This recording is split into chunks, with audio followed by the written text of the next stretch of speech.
حبايبي، قبل ما نبدأ الملخص تعالوا نصلي على النبي عليه الصلاة والسلام، وما تنسوش اللايك والشير والاشتراك في القناة.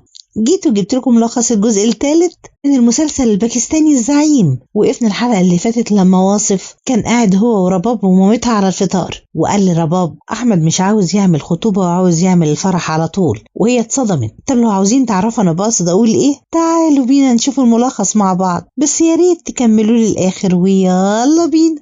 وواصف بيقول لرباب أنا بسألك بس عشان الموضوع مهم، ورباب بتقول له بس هيحصل اللي انت عايزه في الآخر، وبيقول لها معاكي حق، اللي أنا شايفه مناسب هو اللي هيحصل، عشان كده أنا رفضت طلبه وعايزك تهتمي بالانتخابات. هيجي موظف بعد كام يوم لازم تقابليه. ورباب بيكون سرحانة خالص، وواصف بيقول لها مالك في ايه، وبتقول له أبدا ولا حاجة، أنا بس هتأخر على الجامعة، وبتسيبه وتمشي بسرعة. وهنا أحمد بيرجع على بيته وبيشوف صورة باباه وعمه، وبيفتكر كلام بابا لما قال له افتكر نصيحتي كويس يا ابني، انت لازم تتجوز بنت عمك عشان الاملاك دي كلها بتاعتنا زي ما هي بتاعته. هو خلاني خدامة عنده طول حياتي، بس انت بقى مش لازم تكون خادم للاملاك والسياسة دي لان كلهم بتوعك انت. واحمد بيكون متعصب جدا وبيكسر صورة واصف. وهنا منصور بتجيله التعليمات من شفيق، وعديل بيقول له مين شفيق ده؟ فبيقول له ده السيد ده بيبعت معاه التعليمات. وعديل بيقول له طب وفين طاهر؟ ومنصور بيقول له معرفش مش لاقيه. وعديل بيقول له طب ما لازم نعمل حاجة علشان نلاقيه. ومنصور بيقول له بص احنا دلوقتي عندنا احتجاج عن مشروع القانون ولازم ننفذه. وبيجي كاشف مع رجالته وبيقف قدامهم، ومنصور بيقول له ها عقلك رجالك؟ وكاشف بيقول له السجن والحاجات دي احنا متعودين عليها، انت لحد امتى هتهرب من المكتوب؟ ومنصور بيضحك وبيقول له لو كنت راجل فعلا طب هربت ليه؟ كان لازم تفضل قدامنا. وكاشف بيقول له ما انا رجعت اهو واقف قدامك، هتعمل ايه بقى؟ وعديل بيقول لمنصور يلا يا منصور يلا سيبك منه، هنبقى نتعامل معاه بعدين، احنا ورانا حاجات كتير نعملها دلوقتي. ومنصور وعديل بيمشوا، ومنصور بيكون قاعد في الجامعة وبيجهز المنشورات بتاعة المظاهرة. وبيجوا الاتنين دول وبيسألهم لو الباصات جاهزة، وبيقولوا له باص واحد بس هو اللي جاهز لأن السواق عايز 10,000. ومنصور بيقول لهم طب أنا هتكلم مع المسؤولين واتصرف، انتوا تباعوا المنشورات ونشروها على الباص وأنا هجهز كل حاجة هنا. وبيشوف ربابه وبيجري عليها بسرعة وبيقول لها انت كنتي فين وما بترديش عليا ليه؟ انت كويسة؟ ورباب بتقول له كويسة. وبيقول لها طب تعالي عشان نقعد في مكان ونتكلم فيه. ورباب فعلا بتروح معاه. وهنا منصور بيكون قاعد مع رباب وبيقول لها يعني انت بنت عمك عايزة ترفض؟ وبتكون هي اصلا حكت له على موضوع الخطوبة بتاعتها بس كأنها مشكلة بنت عمها يعني. وبتقول له لا لا لا هي مش عاوزة تعمل مشاكل لانها لو رفضت عمي هيحبسها في البيت ويجبرها على الجواز. وبيقول لها انا مش فاهم حاجة خالص، يعني هي دلوقتي مش عاوزة تقبل وبرضه مش عاوزة ترفض. وبتقول له انت ما تعرفش عمي لو عاند هيجوزها غصب عنها. وبيقول لها خلاص قولي لها توافق على الخطوبة. وبتقول له ايه اللي انت بتقوله ده؟ وبيقول لها هو ده الحل بالنسبة لظروفها، انت بتقولي لو رفضت هيحبسها في البيت وهتتجوز غصب عنها، لكن هي لو وافقت على الخطوبة هتعيش حياتها عادي والخطوبة تتفسخ في اي وقت. ورباب بتكون متضايقة جدا ومش عارفة تعمل ايه. وفي حد بيتصل بمنصور وبيقول ان المظاهرة جاهزة، ومنصور بيقفل معاه وبيقول لرباب يلا تعالي معايا. ورباب بتتوتر قوي وبتقول له لا لا لا انا مش هينفع. وبيقول لها مش هينفع ليه؟ يلا فايزة وصنوبر كمان هناك ومستنيينا. وبيمسك ايديها وبياخدها معاه. وهنا الضابط بيروح يقابل احمد اللي المفروض بقى ان هو رئيسه في الشغل. واحمد بيقول له جات لنا معلومات ان الطلاب هيعملوا مظاهرات قدام مركز الصحافة. والضابط بيقول له ايوه ما تقلقش انا بعت القوات. وبيقول له احمد انت ما تعرفش الطلاب دول دايما بيعملوا مشاكل، وانا اخر مرة وثقت فيكو وحصل عليا هجوم، فلازم بقى تاخدوا بالكو كويس جدا. وبيقول له تحت امرك يا فندم انا هكون موجود ومش هيحصل اي مشاكل. واحمد بيقول له وانا كمان هبقى اجي بعد شوية. والضابط بيخرج وهنا بيكونوا كل الطلاب عاملين مظاهرة. والضابط بيتكلم مع منصور وبيقول له كفاية بقى اللي بتعملوه ده الجو حر، خلص المظاهرة دي وخليهم يمشوا. ومنصور بيقول له ده لسه الاعداد هتزيد واحنا هنفضل هنا لحد ما نوصل صوتنا. والضابط بيقول له خلاص روح اقف معاهم بقى وما تعرفناش يلا. ومنصور بيروح يقف معاهم. وفايزة بتقول انا تعبت قوي من الحر ده. وصنوبر بتقول لها وانا كمان. وعديل بيقول لهم انا هروح اجيب لكم ميه. ورباب بيكون لابسه كمامه وبتقول لها صنوبر انت لابساها ليه في الحر ده؟ وبتقول لها اصل عندي حساسيه. وبيجي احمد ورباب بتحاول انها تخبي نفسها منه. واحمد بيزعق للضابط وبيقول له هم لسه موجودين؟ وبيقول له خليهم يمشوا فورا. ورباب بتهرب بسرعه من وسط البنات وبتروح تركب العربية بتاعتها، والحارس بتاعها بيقول لها قلتلك ان الموضوع ده خطير جدا،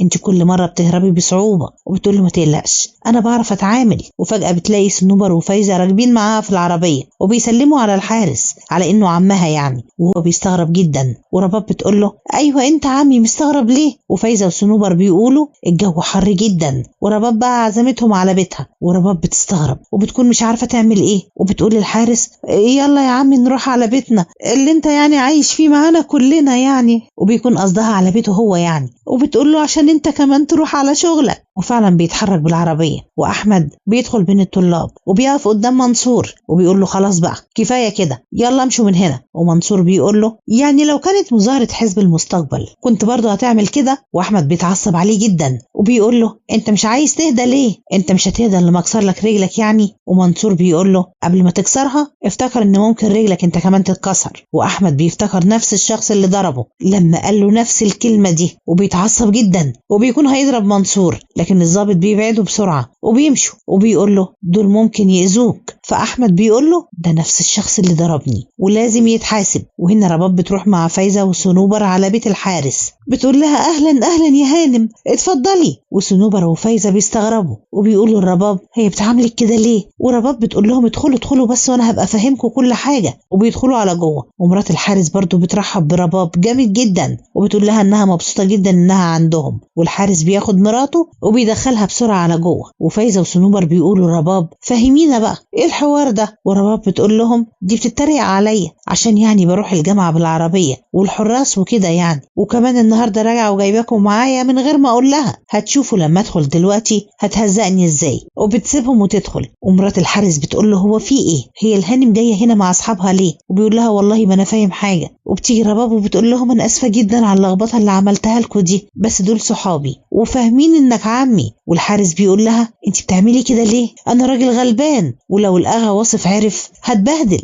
ورباب بتقول له لا ما تخافش، مش هيعرف صدقني، وانا هتكلم معاه وازود مرتبك كمان، بس مثله قدامهم ان انا عايشة معاكوا هنا وهم بيوافقوا. وهنا احمد بيرجع على مكتبه وهو متعصب جدا، والضابط بيقول له انت ليه عملت كده؟ كان ممكن يحصل لك حاجة. واحمد بيقول له هو ده اللي هاجمني، انا لازم احاسبه. والضابط بيقول له اهدى بس، ده ما ينفعش قدام كل الناس كده. وبيقول له انت هتعلمني شغلي ولا ايه؟ روح دلوقتي حالا واقبض عليه فورا. والضابط بيقول له بس ما فيش تهمة. واحمد بيقول له بقول لك هاجمني. والضابط بيقول له انت عندك دليل؟ فاحمد بيتعصب جدا وبيقول انت بتقول ايه؟ انا هقدم لك دليل ولا ايه؟ يلا روح اقبض عليه بسرعة والا هنقلك على مكان هتموت فيه. والضابط بيسمع الكلام وبيخرج بسرعة. وفايزة وصنوبر بيكونوا قاعدين ياكلوا مع رباب ومرات الحارس وبيكونوا مبسوطين قوي، وبيقولوا ان اكل البيت كان وحشهم جدا. ومرات الحارس بتقول لهم كلوا براحتكم وانا هجهز لكم باقي الاكل عشان تاخدوه معاكم، ووقت ما تحبوا تاكلوا ابقوا تعالوا كلوا عندنا. مرات الحارس بتسيبهم لوحدهم، وصنوبر بتشوف رسالة على الجروب بتاع الحزب وبتقول لهم الحقوا الشرطة هجمت الطلاب. ورباب بتقلق قوي وبتقول لهم منصور كويس؟ وصنوبر بتقول لها مش عارفة، وبتقول لفايزة احنا لازم نمشي بسرعة والا مش هنعرف ندخل الجامعة. ورباب بتقول لهم استنوا انا هوصلكم. وهما بيستغربوا قوي وبيقولوا لها توصلينا فين؟ انت في بيتك. ورباب بتتوتر جدا وبتقول لهم معلش انا قلقانة بس. وهما بيمشوا بسرعة، ورباب بتتصل بالسواق بتاعها. وبالليل عديل بيكون نايم ومش حاسس بحاجة خالص، ومنصور بيكون سهران بيحب مع رباب في التليفون، وهي بتكون قلقانة عليه جدا وبيقول لها ما تخافيش وخليكي واثقة فيا، انا اقدر احمي نفسي كويس قوي. وبتقول له انا واثقة فيك جدا. وبيقعدوا يتكلموا لحد ما بيناموا. وتاني يوم مامة رباب بتدخل تصحيها وبتقول لها ايه كل النوم ده؟ ورباب بتقوم بسرعة وبتقول لها انا اتأخرت على المحاضرات. ومامتها بتقول لها انت مش هتروحي في حتة النهاردة خطوبتك ولازم نروح نجيب الفستان والمجوهرات واحمد هيجي معانا. ورباب بتقول لها هاتوا انتوا وخلاص. ومامتها بتقول لها لا هتيجي معانا وانا مش عايزة اعذار بقى، ولو مش عاجبك اخرجي انت قولي لباباكي بقى. وبتسيبها وتخرج، ورباب بتكون متضايقة جدا. وهنا فايزة وصنوبر بيروحوا على المول عشان يقابلوا صاحبتهم اللي جت من القرية. ورباب ومامتها واحمد بيكونوا في المول ده وبيشتروا الحاجة. وفجأة رباب بتلاقي فايزة وصنوبر قدامها وبيسلموا عليها وبيقولوا لها ان تليفونها مقفول. ورباب بتتوتر قوي، ومامتها بتسلم عليهم وبتقول لهم انا مامة رباب. وهما بيستغربوا جدا وبيقولوا لها انت رجعتي امتى من القرية؟ ومامة رباب بتستغرب وبتقول لهم قرية ايه؟ انا عايشة هنا. ورباب بتتوتر جدا وبتقول لهم انا هكلمكم بعدين. واحمد بيقول لها انت ما عزمتيش صحابك ولا ايه؟ ومامة رباب بتقول لهم النهارده خطوبة رباب واحمد وانا عزمتكم. ورباب بتاخد مامتها واحمد وبتمشي بسرعة، وفايزة وصنوبر بيكونوا مصدومين. وهنا منصور بيكون مش عارف يوصل لرباب خالص، وبيشوف فايزة وصنوبر وبيسألهم عنها وبيقولوا له انها كانت بتكذب عليهم، وبيحكوا لمنصور على كل اللي حصل. وهو بيستغرب جدا وبيقول لهم انه هيروح معاهم الخطوبة. وعند رباب بتكون جهزت بس بتكون متضايقة قوي، وبتيجي مامتها وبتقول لها مع الوقت هتفهمي ان القرار ده هو الصح بالنسبة لك، وبتاخدها وبيخرجوا. وهنا منصور وفايزة وصنوبر وعديل بيروحوا على بيت الحارس، وبنته بتقابلهم وبيسألوها عن رباب، وبتقول لهم انها مش عايشة هنا وان ده بيت الحارس بتاعها. ومنصور بيطلب عنوان رباب والبنت بتقوله له، ورباب بتدخل مع اهلها وبتقعد جنب احمد وبتكون متضايقة جدا. ومنصور وعديل والبنات بيوصلوا المكان وبيكون مكان فخم جدا، وعديل بيقول لهم خلونا نمشي احسن، ومنصور بيقول له لا خلونا ندخل ونشوف الكذب ده كله بعيوننا. وفعلا بيدخلوا. وهنا منصور بيقابله محمد الحارس بتاع رباب وبيقول له الأحسن انك تمشي من هنا، بس منصور بيقول له لا احنا اصدقائها ولازم نبارك لها. وبيدخلوا وبيشوف رباب وهي قاعدة جنب احمد وبتلبس الخاتم، ورباب اول ما بتشوفه بتتصدم. واحمد بيتعصب جدا وبيقول مين اللي دخل الحيوان ده هنا؟ وواصف بيكون مش فاهم حاجة وبيقول له مين ده؟ واحمد بيقول له ده اللي هاجمني، وبيكون هيقوم يضربه، لكن واصف بيقول له اقعد مكانك وبلاش فضايح قدام الناس. ورباب بتقول له دول صحابي في الجامعة. وواصف بيقول لها ما تقلقيش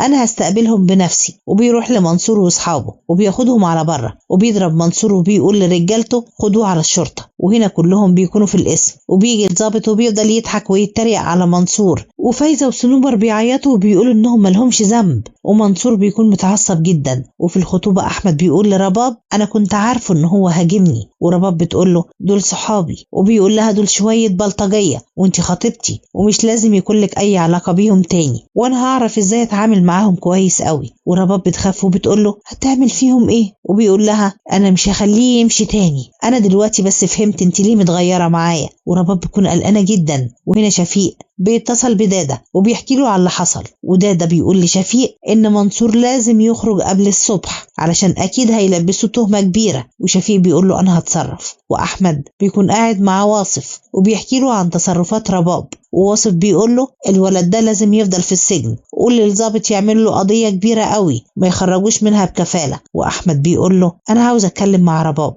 وواصف بيقول له مش دلوقتي، روح على البيت يلا واتكلم معاها بعدين. واحمد بيتضايق جدا وبيمشي. وهنا رباب بتتصل بفايزة، وفايزة بترد عليها وهي منهارة وبتقول لها احنا عملنا فيكي ايه عشان تعملي كل ده؟ ورباب بتعتذر لها وبتقول لها انا ما كنتش اقصد. وصنوبر بتكلمها وبتقول لها كان لازم تفكري قبل ما تكذبي علينا، احنا مش عايزين نعرفك تاني ابدا. وبتقفل السكة معاها. ورباب بتفضل تعيط، وبتيجي الخدامة وبتقول لها ان واصف بيه عايزك. ورباب بتروح لواصف وبتقول له دول صحابي انت عملت فيهم ايه؟ وواصف بيقول لها انا عرفت كل حاجة وطردت الحارس، انت ازاي تكذبي كده؟ وبتقول له عشان يعتبروني واحدة منهم، انا عايشة حياة كلها كذب في كذب. وبيقول لها انت مش هتروحي الجامعة دي تاني. ورباب بتقول له حرام عليك انت ليه كده؟ وبيقول لها انا بعمل ده لاني اب وخايف على بنتي، وبيسيبها ويخرج. ورباب بتفضل تعيط. وهنا شفيق بيقابل الضابط وبيكون معاه رجاله كتير قدام القسم، وبيقول له انت لازم تخرج الطلاب اللي عندك دول دلوقتي لان مفيش قضيه ضدهم، ولو حاولت تعمل لهم قضيه انا هجيب الصحافه وهعمل مظاهرات كبيره هنا. والضابط بيجي له اتصال،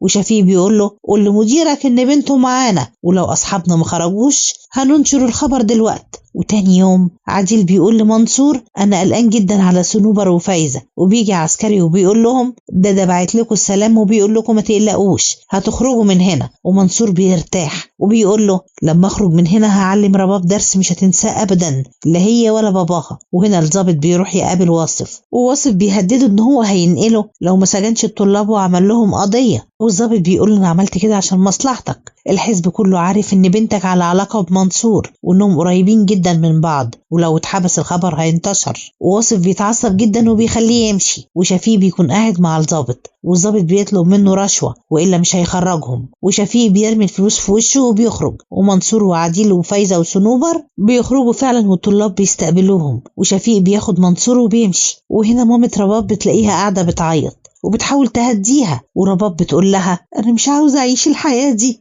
انا عايزة اتنفس يا ماما. ومامتها بتقول لها اهدي يا حبيبتي، انت عارفة باباكي بيحبك ازاي، واصحابك خلاص خرجوا هم، ارتاحي بقى وهنتكلم بعدين. ومنصور بيروح يقابل دادا وبيكون مخنوق جدا، ودادا بيقول له انت لازم تكون قوي عشان توجعهم زي ما توجعك، وانا متأكد انك هتنجح. وهنا واصف ومراته بيكونوا قاعدين، وبتيجي رباب وواصف بيقول لها امضي على الورق ده، ورباب بتمضي من غير ولا كلمة. وواصف بيقول لها مش هتسألي ده ورق ايه؟ وبتقول له ايه الفرق؟ مفيش حاجة هتتغير. وبيقول لها ده ورق جامعتك الجديدة، انا خرجت اصحابك من يومين، بس لازم تفهمي انهم كانوا بيستغلوكي. ورباب بتقول له لا، دول كانوا أصحاب حقيقيين، محدش يعرف أنا مين. وبيقول لها لا، كانوا بيخدعوكي وهدفهم كان أنا، وأنا علمتهم درس هيبعدهم عنك للأبد، وانتي لازم تبعدي عنهم انتي كمان. ورباب بتقول له الأحسن إنك كنت تشتري إنسان آلي بدل ما تخلفني علشان ينفذ كل طلباتك دي، انت كل يوم بتقتلني. وبتسيبه وتمشي. ورباب بتتصل بمنصور وهو بيرد عليها، ورباب بتعيط وبتقول له أنا آسفة، صدقني أنا كنت عاوزة أحكي لك، لكن كنت خايفة لا تكرهني وتبعد عني. ومنصور بيقول لها أنا عاوز أشوفك. وبتقول له أنا سبت الجامعة وأنا مجبرة على كل ده ومش هعرف أقابلك تاني. وبيقول لها خلاص، لو ما قابلتنيش بكرة مش هيكون في بينا أي حاجة تاني. وبيقفل السكة معاها، ورباب بيكون مش عارفة هتعمل إيه. وتاني يوم